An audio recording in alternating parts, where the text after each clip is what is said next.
Meanwhile, in Venezuela, an attempted assassination of Nicholas Maduro and friends has taken place. This is what has happened, and the claim by the Maduro regime is that 2 explosive drones that each carried a kilogram of C4 were used, but failed to quite hit their mark. Here is the only video footage I can provide at the moment. Vamos a apostar por el bien de nuestro país. Ha llegado la hora de la recuperación económica y necesitamos.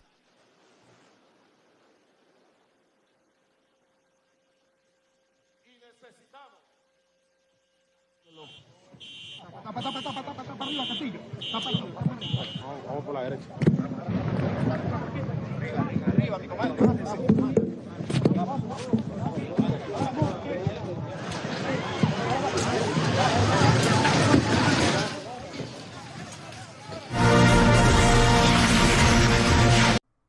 Doesn't give us a good look at these drones, does it? Apparently there have already been some arrests in relation to the attack.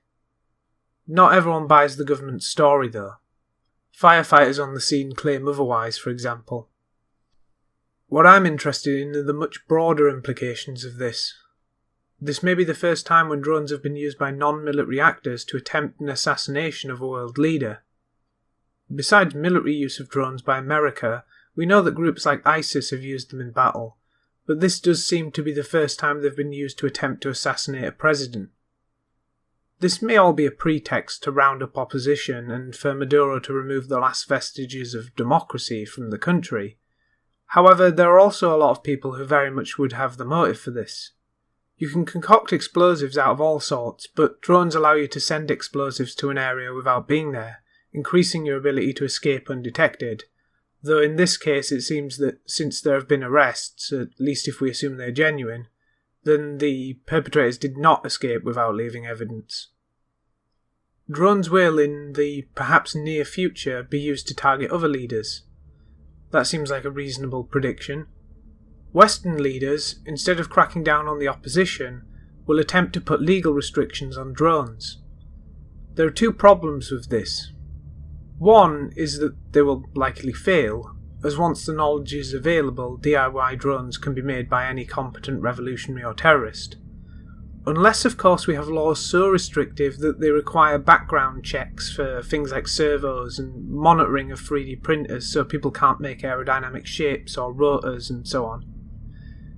The second problem then is that if they did go to this level, then the dumb masses might feel safer, but they'd be being set up for the slaughter. As I explained in my technocentralism video, the long-run outcome of automation, AI and robotics is for the military to be increasingly automated, and when you snip that last thread of common interest between the forceful arm of the state and the populace, you have set up a system completely without any limitations on the designs of a would-be autocrat. This is why the right to bear drones, and robotics more generally, must be a 21st century extension to the right to bear arms. Even with the danger to world leaders, who I would say as leaders have a responsibility to bear danger, and even with the danger of terrorism, which I might add is largely mature given the power of chemical explosives, the right of the people to keep and bear technology shall not be infringed.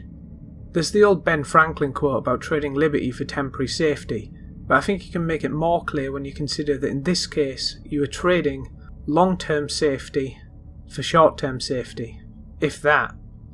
The long-term outcome is that the military no longer depends on a human labour force, and when we reach that point and all defences have been regulated away and micromanaged into obscurity, all notions of liberty and democratic legitimacy fall away, and the mask of force is exposed.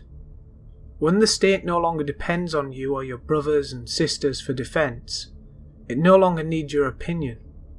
We have a system in the West with checks and balances and rights filling reams of paper, and all the democratic parties know that they must win or lose on that basis, and when their time is up, step down.